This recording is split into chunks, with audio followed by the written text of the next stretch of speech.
Alrighty, Shabbat Shalom. Praise Yahweh for another week.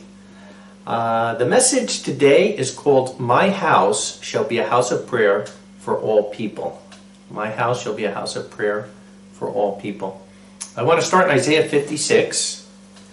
And I don't think there's a greater Sabbath blessing for, you could say, Gentiles, non-Israelites being grafted into the covenant than the Sabbath blessing that comes in Isaiah 56 for those who join the covenant, which the Sabbath is one of the signs for.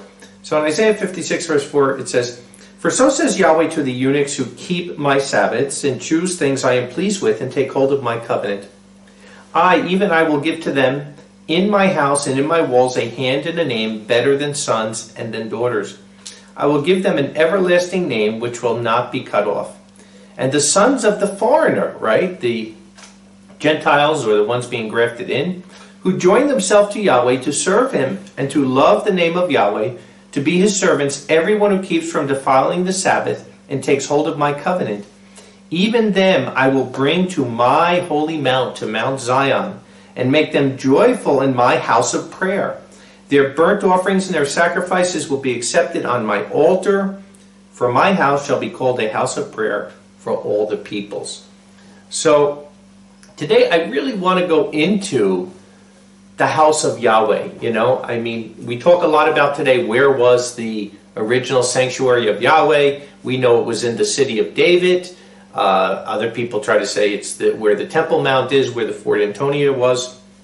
But I want to really get into the marvelousness, the amazingness, the awesomeness of the house of Yahweh, because it's the greatest blessing to those who are joining the covenant is right here, that my house shall be called a house of prayer, that Yahweh will bring them to his house, that's there. So the first thing I want to do is go over the original house, right? First, let's go to 2 Samuel 7 and see why a house was even made, because the real house of Yahweh will be made by Yahshua, the Messiah, when he returns. But Yahweh did allow the first sanctuary of his to be built by Solomon. So 2 Samuel 7, starting in verse 1, says, And it happened when the king lived in his house, talking about King David, and Yahweh had given him rest from all his enemies all around, the king said to Nathan the prophet, See now, I am living in a house of cedar, and the ark of the Elohim dwells within tent curtains. This is the tabernacle of David, where it's been unearthed today. And Nathan said to the king, All that is in your heart go do, for Yahweh shall be with you. And it happened in the night, the word of Yahweh was to Nathan, saying, Go, and you shall say to my servant, to David, So says Yahweh, Will you build a house for me, for my dwelling?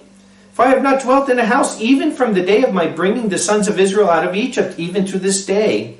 But I have been moving about in a tent, even in a shepherd's tent. And we know that's the heart of Yahweh. Abraham, Isaac, Jacob, they were Bedouins, right? And that's what they did. They dwelt in tents, and that's what Yahweh was, dwelling in tents. Because what does it show? It shows us life is temporal.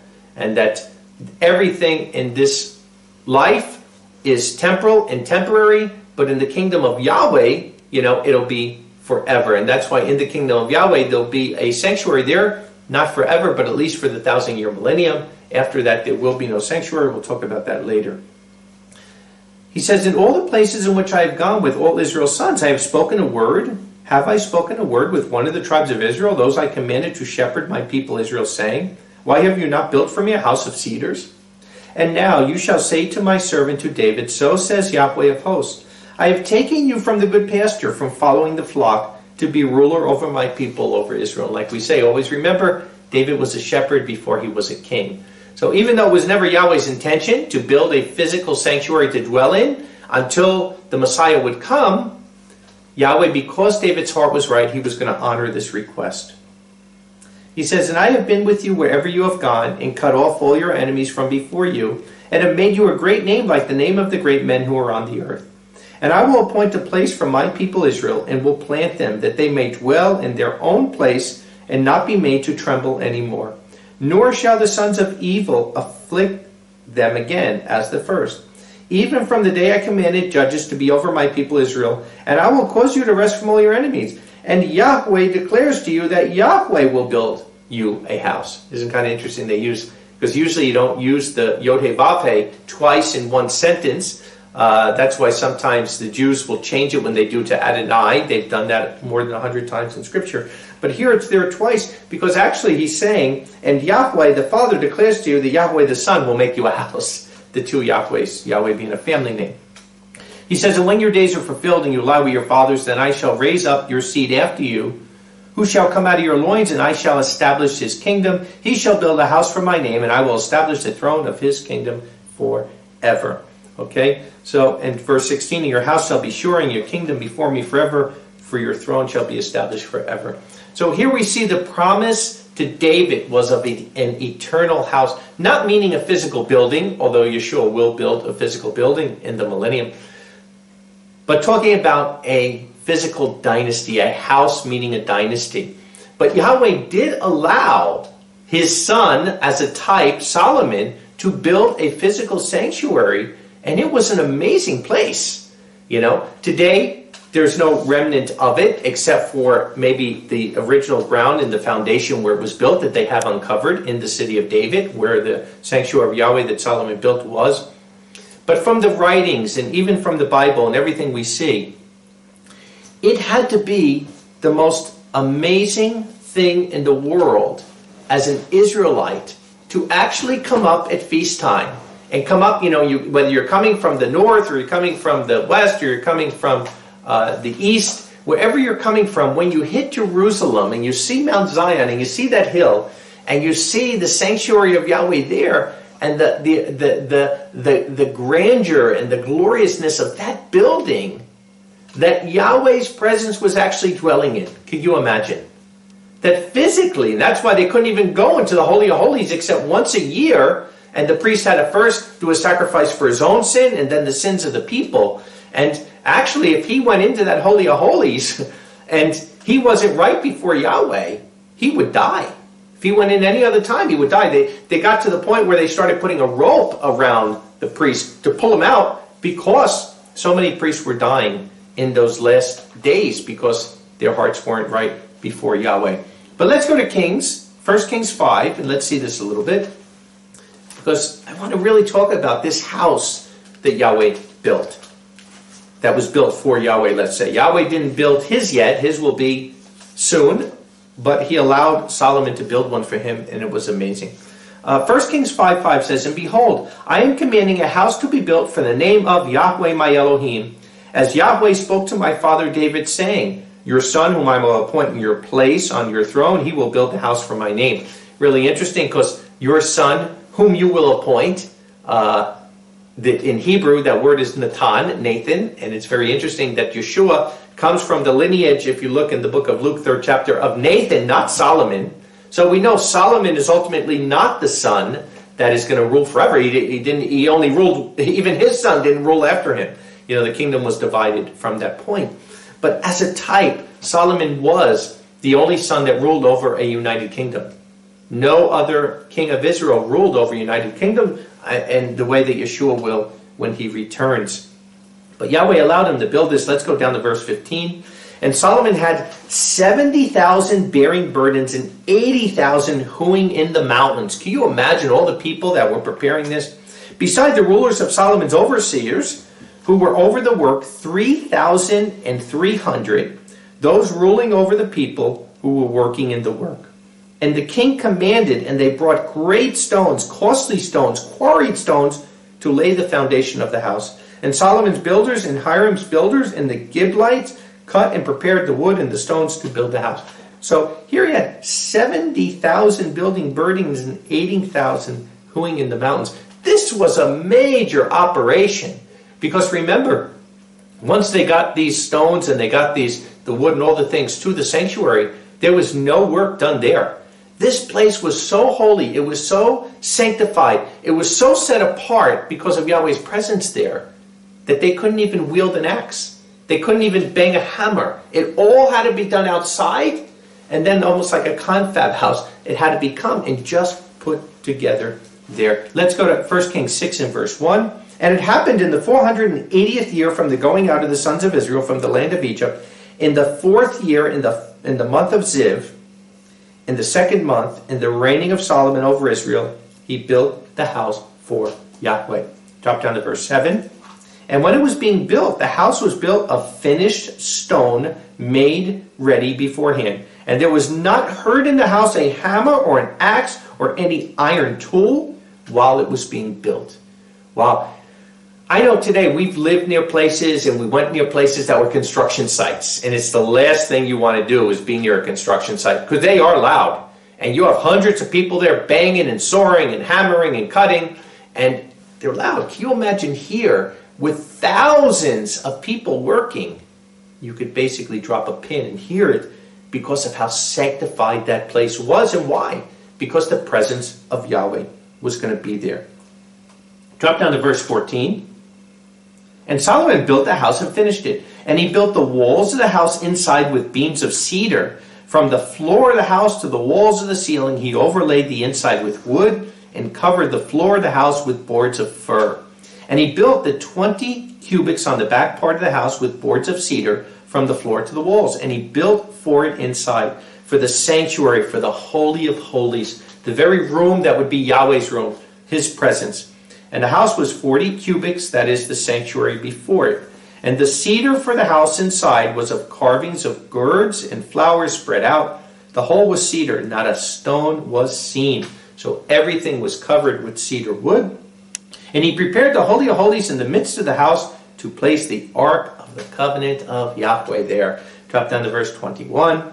And Solomon overlaid the house inside with refined gold and caused it to pass over in chains of gold to the face of the Holy of Holies and overlaid it with gold. And he overlaid all of the house with gold until all of the house was complete. And he overlaid with gold all of the altar that belonged to the Holy of Holies. So wow, could you imagine, not only was this place made with gigantic, unbelievable hewn stones, right, that were taken out and brought there and put together, but then once the place was up and it was done, he overlaid the whole thing with cedar wood and then overlaid the wood with gold. So you would walk into there and it would literally, be something that you couldn't even imagine that was all filled with gold that was there. And so sacred was the place. So set apart was the place because the Ark of the Covenant, the very thing that Yahweh chose to dwell on, was there. That even when they built it, on the roof of the sanctuary, they had little spikes all around it. So not even birds, not even pigeons would be able to sit on the top of that house.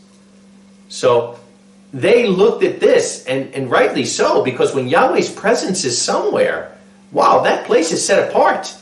And it was a set apart place. And it was where you came up there. It was something of grandeur because of, not just because of how Solomon built it, not just because of the magnificent stones and gold and all the things that were there, and the Levitical choir that was singing 24 hours a day as all these things are going on. But the main thing was they did all that because of the presence of Yahweh that was there. The sanctuary was a magnificent building with a watchtower that was between, some of the towers were 300, and the northeastern tower was 450 feet from the base of the Kidron Valley. Can you imagine? It's like a 45-story building today with splendid gates all around. Right? All the gates that were around, the fountain gate, the water gate, the sheep gate, the valley gate, the lion's gate, and of course the eastern gate, the golden gate. So as you come there, it's not these magnificent walls that are built like you can't imagine. And actually today, and what they've been doing in the city of David, and we've seen it many times there, we've seen the original walls of the Jeshurite city. You can't believe it. That almost 3,500, that 3,000 years, 3,500 years ago, that they can even build walls like that. And yet they were. With towers, 300 and 400 feet high, and gates all around, these beautiful gates of the city. Wow, it must have been something. Matter of fact, if we go to Mark 13, even in the New Testament, right? Now, again, we know Solomon's temple was destroyed by the Babylonians and then rebuilt by Zerubbabel and Yehoshua the high priest, and then Herod, expanded it and rebuilt it up, but still in the same place as it was before. And in Mark 13, even in the New Testament, look what's said. And as he was going, talking about Yeshua, out of the sanctuary, one of his disciples said to him, "Teacher, behold, what kind of stones and what kind of buildings?" And answering, Yeshua said to him, "Do you see these great buildings? Do you see these great..." Now he went on to tell them not one stone would be upon another. But we see that even then, the great stones that were still there and the great buildings that were still there. Right? So one thing we can say is that the beauty of the sanctuary of Yahweh is not questioned by anybody. The grandeur, the beauty, the unbelievableness, and that's why today is very interesting that when it was destroyed, there's nothing there today except just the foundation of the threshing floor. That's about it. But again, like Yeshua said, not one stone would be upon another. But I want to get into, if you were living in that day, right? If you were living in that day, can you imagine the sanctity and the holiness and the awe of an Israelite taking his first fruit up to Jerusalem, to the magnificent building of Yahweh, and seeing the awesome walls and the gates of the city as he's appearing before Yahweh's presence? We can't even imagine, because today it's so different from what it was thousands of years ago, right? And people's mindset is different. How they think is different. That's one of the things I've loved over the last 22 years, teaching about how the mindset of an ancient Israelite, teaching about getting back to functional thinking of Scripture and not thinking like a Babylonian. Because, like I said, even though America is end-time Babylon, the nation, the system of Babylon, the commercialism of Babylon, it's all over the world. And not everybody in the world, but many people in the world, they think like Babylonians. They don't think like ancient Israelites. But can you imagine, that's why I say the importance of a Israelite that's living there, right? And he's not just turning on his faucet for water. He's not just going in a cabinet and getting food or a refrigerator. No, you're not getting rain 8 months of the year. And then when you plant that harvest, you're planting your wheat or your barley, or you're looking at your olive trees and your pomegranates, and you're praying to Yahweh for the blessing of rain in due season, the early rain and the latter rain, because you need both to get that harvest. And then it happens because you've been obedient to the commandments and you're following Yahweh's ways. And now you take that offering, you're so excited, and you're coming up there. And as you're traveling through, and you're coming through the Arava, and you see those walls and those gates of the city, it must have been tears in their eyes, to think they're coming to this holy, sanctified place that was so holy that actually you were only allowed to come in one gate and come out the other gate. The same way when you come before the Queen or the King of England, even the Prime Minister, as you go before him and then you bow when you're leaving, you back up, because you would never turn your back to the King or the Queen. And that's why even at the Wailing Wall, although it's the wall of Fort Antonia, that's what they do. They actually they back out because they don't want to turn. And there's a mindset, though. It's a mindset of purity and sanctity and holiness and of having something bigger than yourself. And in democracy, with a democratic mindset and this evil, false concept of equality to everybody and nobody is above anybody and there's no judicial order, we lose that. Because you know what? Forget about human beings and Yahweh puts a king or he puts somebody in a place of authority. Think of what Yahweh, how if you don't understand that in like the king of Israel, that King David or King Solomon, that there had to be some kind of honor and glory given to them because Yahweh put them in that position as the king over the land. How will you ever look at Yeshua as the king of the millennium? How will you ever look at Yahweh as king of the universe? Your mindset will never have it. It's got to start in a physical way. And I believe that's the only reason Yahweh even allowed an earthly sanctuary. Because we already read it. It wasn't even his intention, right? Because the real sanctuary will come when the king comes. But Yahweh said, you know what, David? Your heart is right, and I'll use this for good. Because I'll build this so people will see that when they come and they see, wow, they see these walls and they see these gates and they see these things, they're going to understand the holiness and the sanctity that goes about it. And you know what? Why? Was it for defense? Why would you need big walls? And why would you need these big gates back in those times? Why would you need them? It certainly wasn't for defense, because Yahweh didn't have to worry about anybody attacking his place as long as he was protecting it. They only attacked it when the people lost Yahweh's blessing.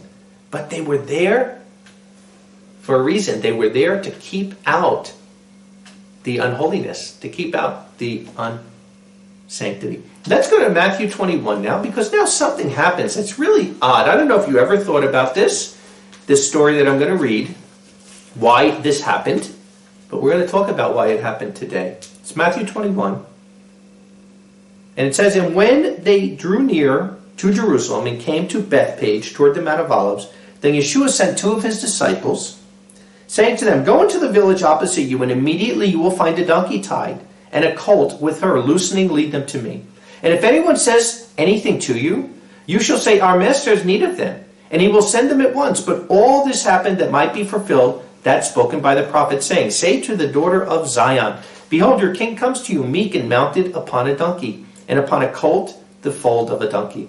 And the disciples having gone and having done as Yeshua ordered them, they led the donkey and the colt, and they put on them their garments, and they set him on them.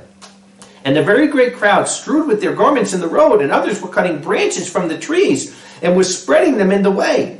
And the crowd, the ones going before, the ones following, were crying out, saying, Hosanna to the Son of David! Blessed is he coming in the name of Yahweh! Hosanna in the highest! And as he entered into Jerusalem, all the city was shaken, saying, Who is this? And the crowd said, This is Yeshua the prophet, the one from Nazareth of Galilee. So now, wow, let's add another point to this, right? We're already talking about the glamour of the sanctuary of Yahweh and the stones and the buildings. Now Yeshua comes there, right before, he's ready for his crucifixion.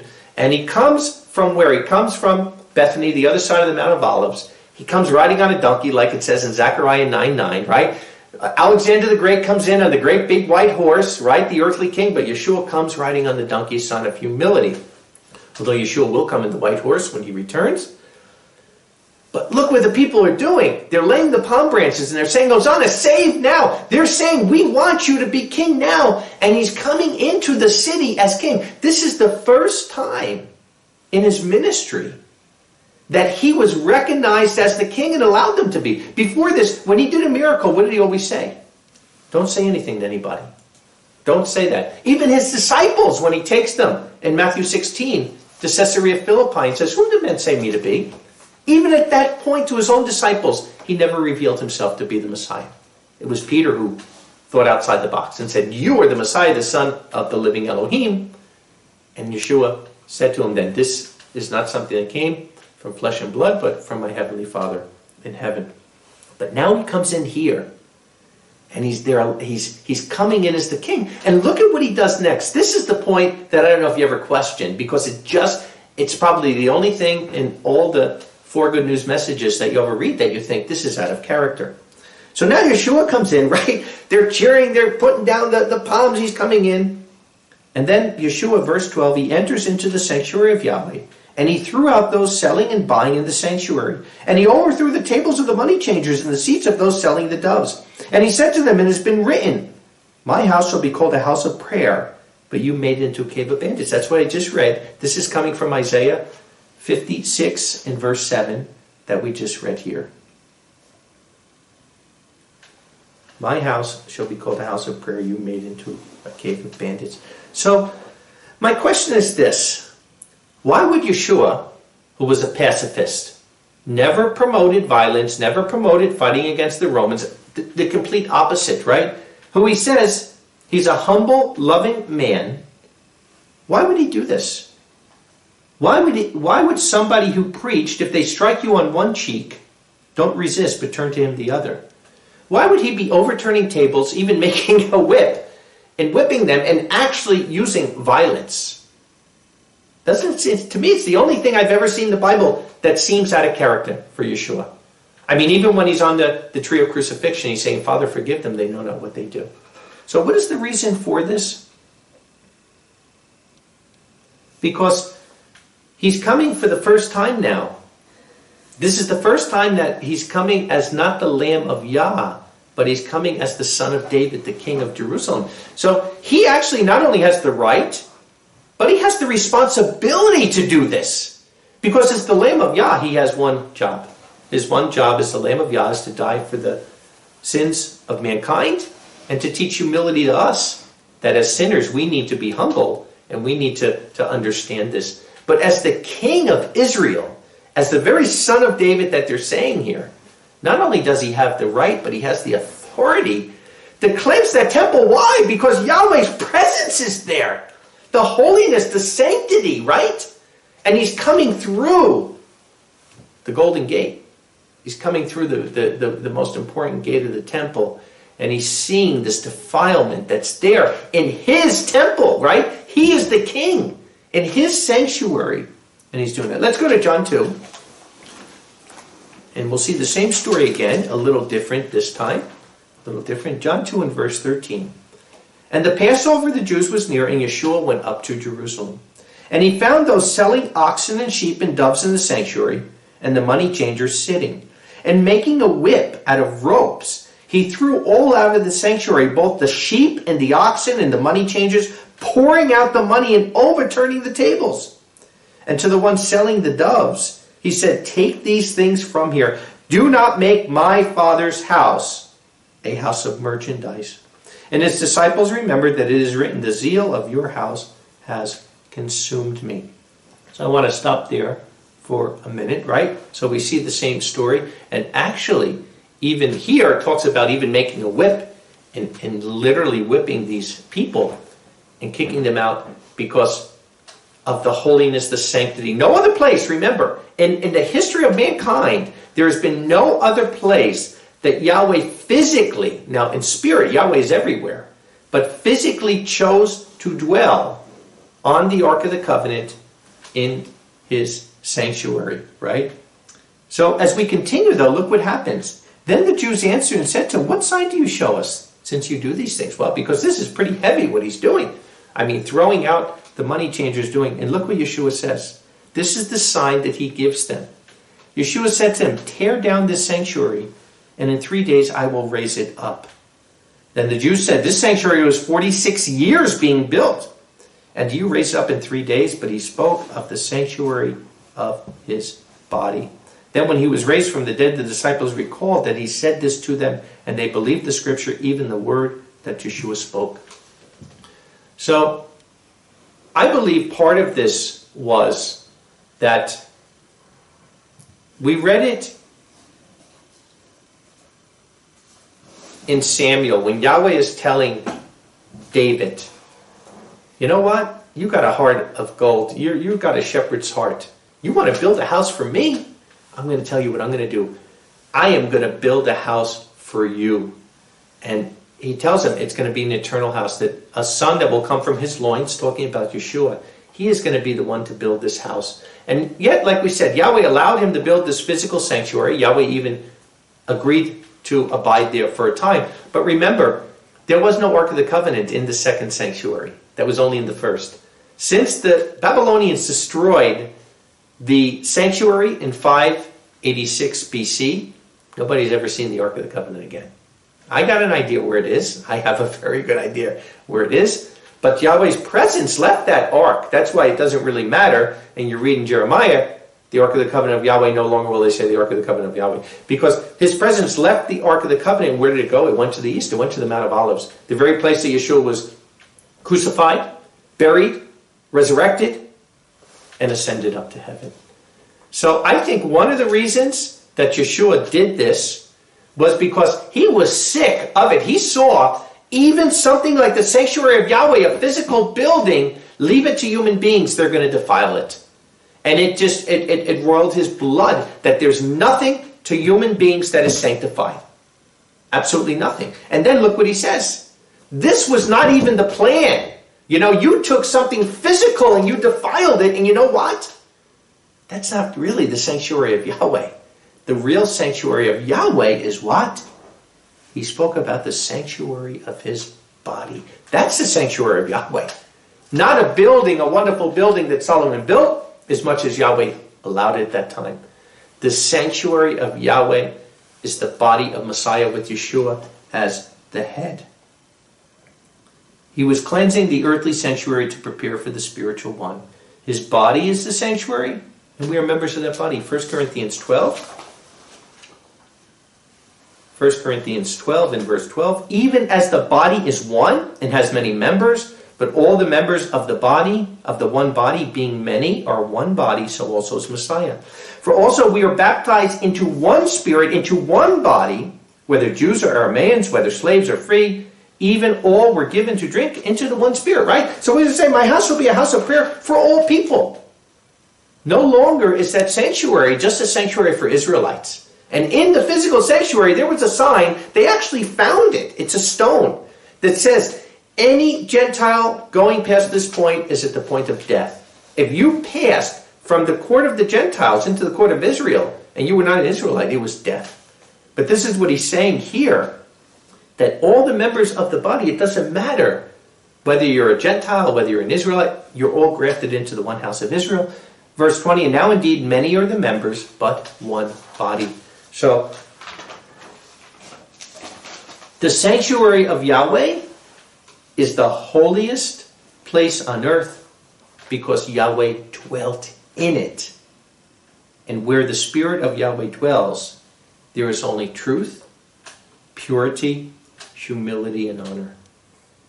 Where the Spirit of Yahweh dwells. So now, everybody's looking for the sanctuary, right? They could look for it on the false Temple Mount, Fort Antonia. You could look for it in the city of David. It doesn't matter where you're looking for it or where it actually really stood. What matters is it's not there anymore.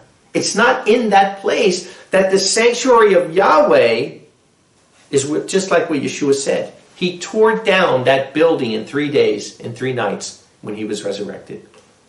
For 40 years, Yahweh allowed the building to stand, right?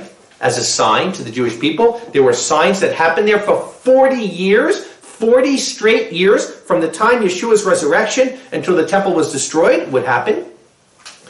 The great heckle doors that took 20 men to open and closed by themselves or opened by themselves every night. They would close them, and every night the doors would open by themselves. The great menorah that was lit 24 hours a day, 7 days a week, 365 days a year. Every night the priest lit it, every night it went out. And they heard a voice that said, my spirit is left here. They knew it. It's written in the Talmud. You could read these things. They knew that the Spirit of Yahweh had left there, right?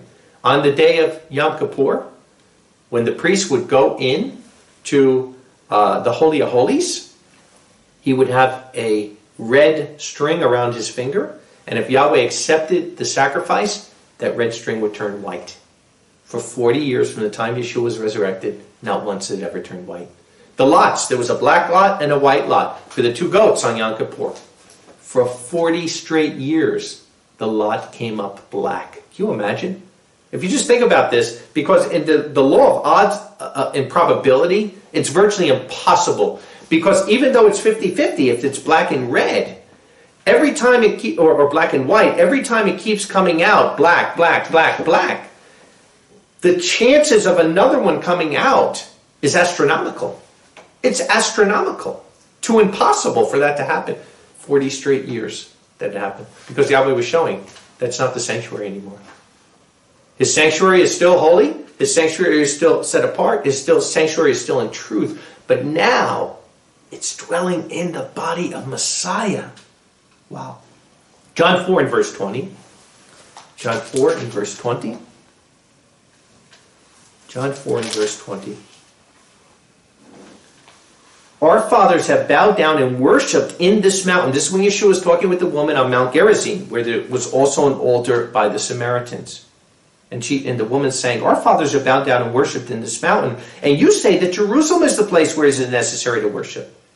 Yeshua said to a woman, believe me that an hour is coming when you will worship the Father neither in this mountain or in Jerusalem. You worship what you do not know. We worship what we know, for life is of the Jews. But an hour is coming, and now is, when the true worshipers will worship the Father in spirit and truth. for the Father seeks such, the ones worshiping him. Elohim is spirit, and the ones worshiping him must worship in spirit and truth. Wow, that's a heavy scripture. No longer would the believers have to seek Yahweh in a physical place with an animal sacrifice to have a relationship with him. He never meant it to be that way anyway. The whole Levitical order was added because of transgressions, right? Yahweh never meant a sacrificial system. He meant that I would be your Elohim and you would be my people, and you come and I'm going to speak to you face to face, even on Mount Sinai. And what the people say, they were scared to death, and they said, no, Moses, you be the mediator for us. We can't hear Yahweh. We can't hear his voice and live. But Yahweh meant them to be a kingdom of priests. Exodus 19, it didn't work out that way because of their sin, and the Levitical order was a temporary order. And a physical building was a temporary order. It wasn't Yahweh's will. But Yahweh's will is that the hour is coming where the true worshipers will worship the Father in spirit and truth, for the Father seeks one worshiping him. And look what he says. You say that Jerusalem is the place, and the woman says, woman, believe me, an hour is coming when you will worship the Father, neither in this mountain in Mount Gerizim, nor in Jerusalem. But the hour is coming, and now is when the true worshipers will worship the Father in spirit and truth, for the Father also seeks such, the ones worshiping him. And that time is now. The time is now to get away from all of these, which almost becomes idolatry, this obsession with building a third temple, this obsession with even where the Temple Mount is, this obsession, when the fact of the matter is, the house of Yahweh, the house that he says will be a house of prayer for all people, is his very body, his very sanctuary, with Yahshua as the head. It's a spiritual sanctuary. It's no longer a physical sanctuary. Now, but like I said, Yahweh allowed the physical sanctuary for a reason. And there was a reason for it. We could read in the Bible, and for the first 10, 15 minutes of this message, I'm telling you, the sanctity, the holiness, the loyalty that a person felt going up there and seeing these magnificent walls and these magnificent gates. And they did mean something. There was a reason why Yahweh had the walls of the sanctuary and the gates, because they were meant to guard what would enter. The gates were there meant to guard what would enter. The sanctuary, like we said, it had a fountain's gate, it had a lion's gate, it had a golden gate or an eastern gate. So now my question is, in the spiritual temple, what are the gates to this temple? I want to go over 3 gates that we should be thinking of, because we are the watchmen of that temple. We are part of that temple. We are living stones in that temple. And I want to go through these 3 most important gates, because 3 is a number of unity. The first gate that we have to watch is called the mouth gate. It's the mouth gate. Matthew 12 and verse 33. Because it's a real sanctuary. The same way as that physical sanctuary that Solomon built was a real sanctuary, the sanctuary Yahweh today is the body of Messiah, is a real sanctuary. So the first gate in the sanctuary is the mouth gate. Matthew 12 and verse 33. Either make the tree good and its fruit good, or make the tree corrupt and its fruit corrupt, for the tree is known by the fruit. Generation of vipers, how can you, being evil, speak good things? For out of the abundance of the heart the mouth speaks. The good man out of the good treasure of the heart brings forth good things, and the evil man out of the evil treasure puts forth evil things. But I say to you that every vain word, whatever men will speak, they shall give an account of it in judgment day. For by your words you will be justified, and by your words you will be condemned. As stones of that living temple, we are watchmen to watch the gates. And the most important gate, the first gate we have to watch, is the mouth gate. Because by our words they will justify us, and by our words we will be condemned. Proverbs 18:21 says, death and life are in the hand of the tongue, and those who love it will eat its fruit. So when people come to the sanctuary of Yahweh, right, they're coming there because they're seeking Yahweh. And you are the guard of the mouth gate. What do they see? What's the first thing they see? Do they see compliments Do they see welcoming? Do they see encouragement? Life and death are in the power of the tongue. Or do they see gossip? Do they see making fun of? Do they see criticism? Do they see jealousy? What do they see when they come to the mouth gate? What do they see? Jacob 3, which is an amazing chapter in the Bible because it really shows about the tongue. It really should humble all of us to read this, but really meditate on it and think about how we can apply this in our life. My brothers, do not be many teachers, but know that we will receive a greater judgment, right? Today everybody wants to be a teacher, you know. And I say the only way you should be a teacher is if you are a master. You have to master something before you can teach it. But nobody wants to master anything. They just want to teach because people are Laodiceans and it's ruled by the people and they don't want to be under any kind of government. They don't want to be under any kind of leadership. It's a Laodicean spirit in the world. And that's why they can't even understand the sanctity of the sanctuary of Yahweh because it's a Laodicean spirit. But be not deceived. My brothers, do not be many teachers, but know that we will receive a greater judgment. For we all stumble in many ways. That's true. If anyone does not stumble in word, this one is a mature man, also able to subdue the whole body. Behold, we put bits in the mouth of the horses for them to obey us, and we turn about their whole body. Behold, the ships also, being so great and being driven by violent winds, they are directed by a very small rudder, wherever the one steering wishes. So also the tongue is a little member and boasts great things. Behold how a little fire sets ablaze large forests. Now the tongue is a fire, and the world of sin is like a forest. And this very tongue, while it is among our members, can defile our entire body. Can you imagine this tiny little member? Can defile our entire body and rolls down like a wheel and sets on fire the course of our entire life. And in the end, it is consumed by fire. Right? By your words you're justified, by your words you're condemned. For every species of beast, both indeed of birds and creeping things and sea animals, is tamed, and has been tamed by the will of man. But no one is able to tame the tongue. It is an unrestrainable evil, full of death-dealing poison.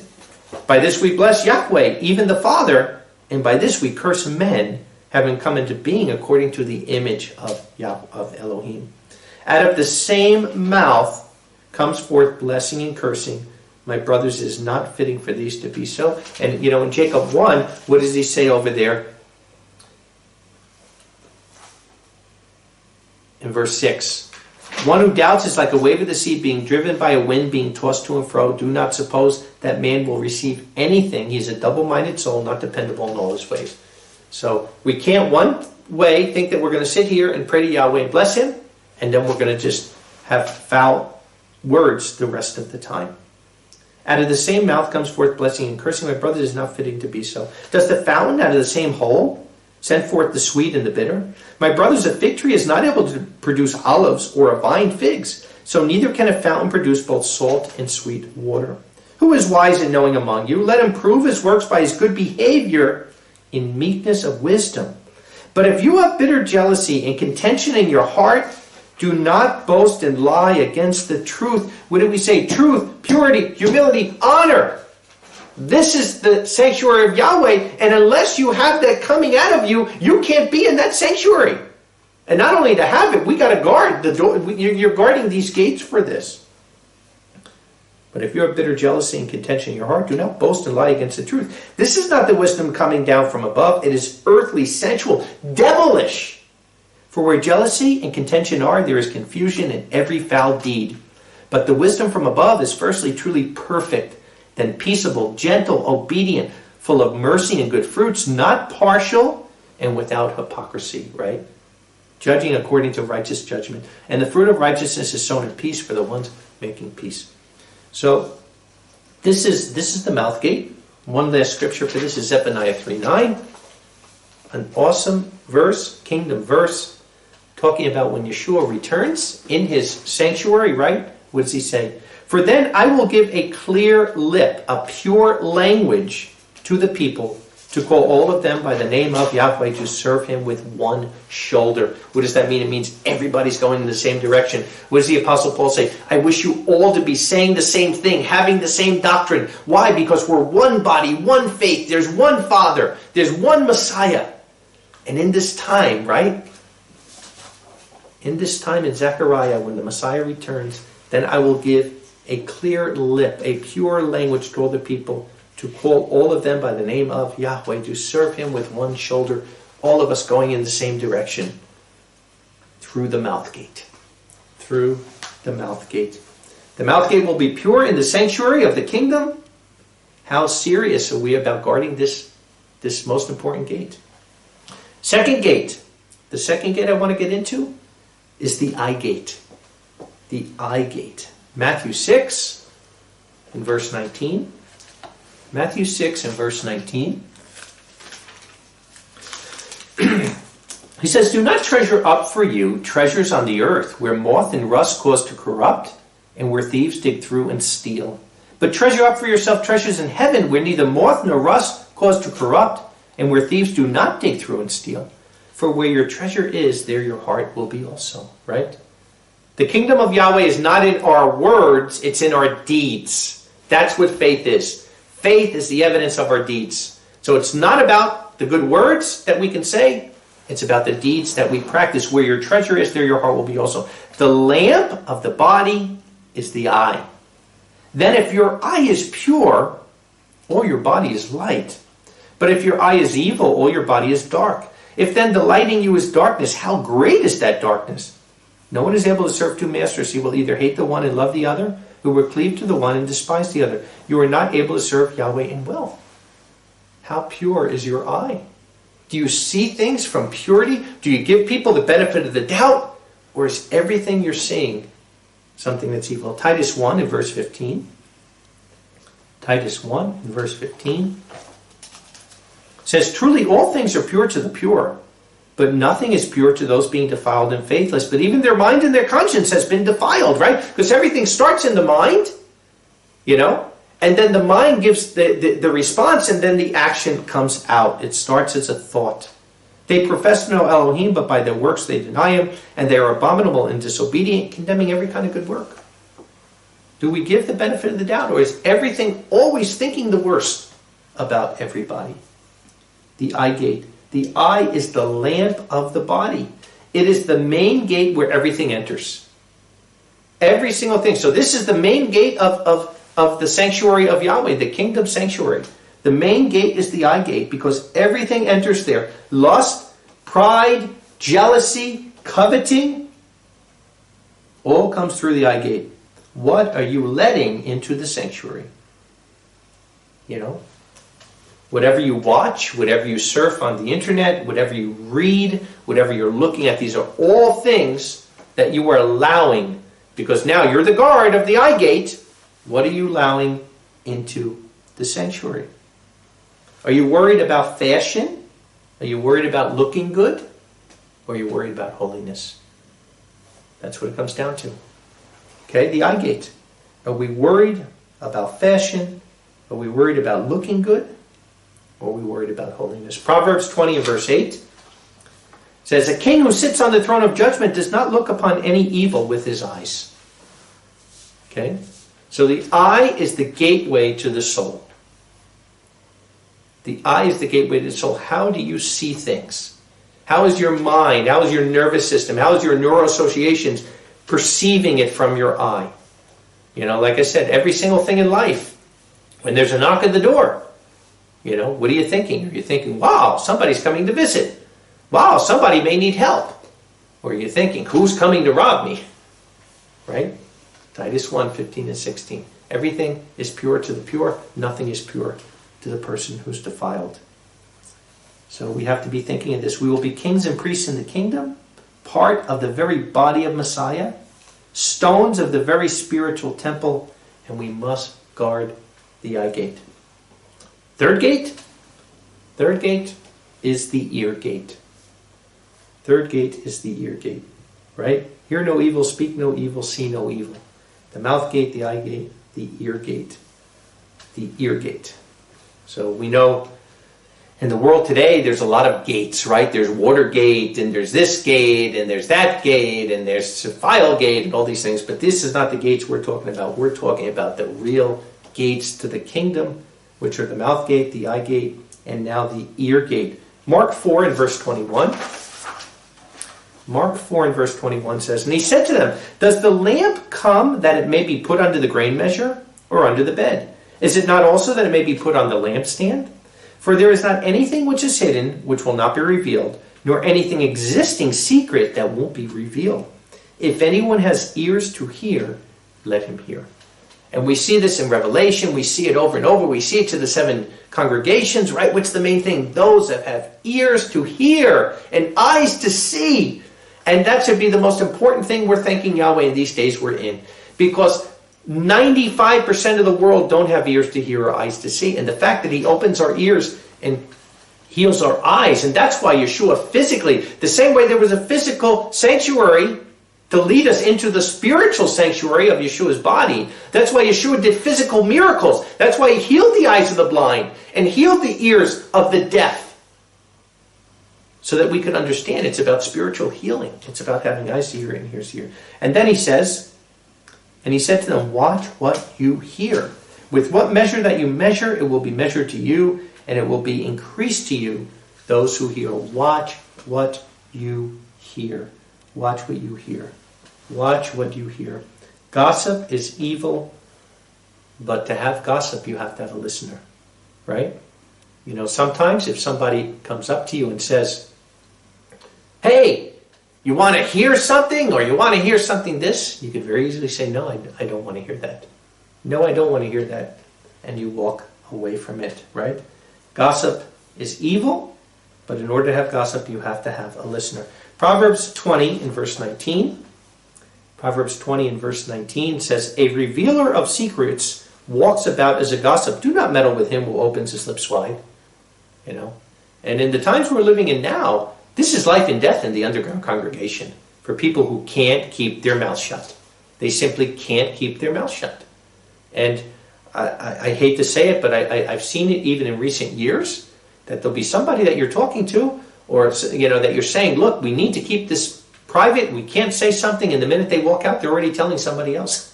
Within minutes, you'll hear them telling private information that was told to them. And I say particularly as a leader, an elder. That is a qualification of an elder. If you cannot keep the confidence of the people who trust you, then you will never, ever, ever be a leader or an elder in Yahweh's congregation. It's impossible. Or in his kingdom for that matter. Because Yahweh is trusting us. You know, even more than the person who may be saying something to you, Yahweh's trusting you. And to go out and gossip and repeat things about people's past, there's nothing more evil than somebody who goes out and repeats the sins of others. That's one of the reasons I hate the internet. Because that's one of the main things the internet is there for, is to just dig up dirt on other people and put it out there on everybody.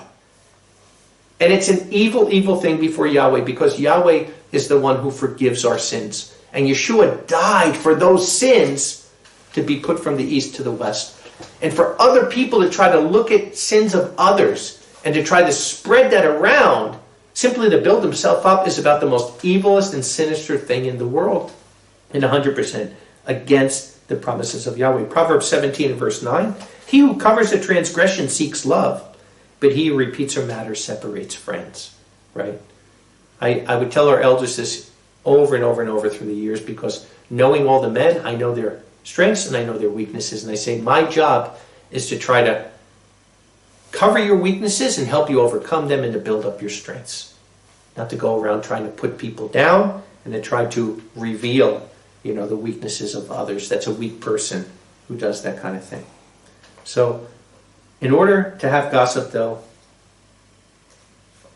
you have to have a listener as well as a gossiper. And the ear gate, because what do we want to hear? We want to hear the things of Yeshua. We want to hear the things of Yahweh. And you know, Yeshua cleansed the sanctuary of the money changers, those selling the word of Yahweh, right? That's one of the reasons why he did that, because in his spiritual sanctuary, there will not be anyone who was selling and marketing the word of Yahweh. And Yahshua had to set the precedent back then 2,000 years ago to get rid of the people who were selling in the sanctuary. And what do people do today? Even some believers. Some believers are out there and they're buying from the people who are selling, right? As I travel around, I'll meet people sometime. What do you think of so-and-so? What do you think of this person? And it's somebody that's out there selling books for $30 and $40, selling DVDs for $30 and $40, having conferences where it's a spiritual conference and you're charging somebody $40, $50. Now they just live stream it. You don't even have to go to the conference. Pay $79. We'll live stream it right into your house. Freely you receive, freely you gave, right? My house will be a house of prayer for all people. And 70 to 80% of the world or more couldn't afford $10 to live stream a message. That's why every single thing we have is free. It's Yahweh's word. It's not my word. Freely you receive, freely you give. And shame on believers. If you're supposed to be a believer in Yahweh and you're out there listening to ministers that are out there selling the word of Yahweh, or even worse, some of them have left the word of Yahweh, or they've been put out of the congregation. And there's people that will still listen to these people. The same way that Yahshua put out the money changers, unfortunately there's times where we have to put out an elder from the congregation. And when we put that person out, it's not because we don't like him, it's because the person is sinning. Because the person did something wrong and the person needs to repent. And sometimes people that are supposed to be guarding the gate, right? The ear gate, are out there listening to the very person that's been put out of the congregation or left the congregation. Left the congregation for whatever reason. There's one body, there's one faith, there's one Messiah. For 2,000 years, there's been one lineage, one line, not 2 million lines. And it is our responsibility to guard that. And if we don't guard it, there won't be another generation to give it to. And that's why I say how much I admire the Amish. Because in 400 years, the reason why they're still there today, riding their horse and buggies and doing what they're doing, not having electricity, is because they're guarding the gates of their sanctuary. They're guarding the gates of their congregation. Are we guarding the gates of Yeshua's congregation? 1 Corinthians 3 and verse 9. 1 Corinthians 3 and verse 9. He says, "For we labor together with Elohim, and you are Elohim's work, and you are a building of Elohim," right? So it's no longer a physical building, a physical place. We are the spiritual sanctuary of Elohim. "According to the grace of Elohim given to me as a wise master builder, I laid a foundation, but another built on it. But let each one be careful how he builds. For no one is able to lay any other foundation beside the one having been laid, who is Yeshua Messiah." That is the foundation of the sanctuary of Yahweh. "If anyone builds on this foundation gold, silver, precious stones, wood, grass, straw, the work of each will be revealed, for the day will make it known, because it is revealed in fire, and the fire will prove the work of each what sort it is. If the work of anyone which he builds survives, he will receive his reward. And the ones who work shall be burned, he will suffer loss, but he will be delivered, but so through fire.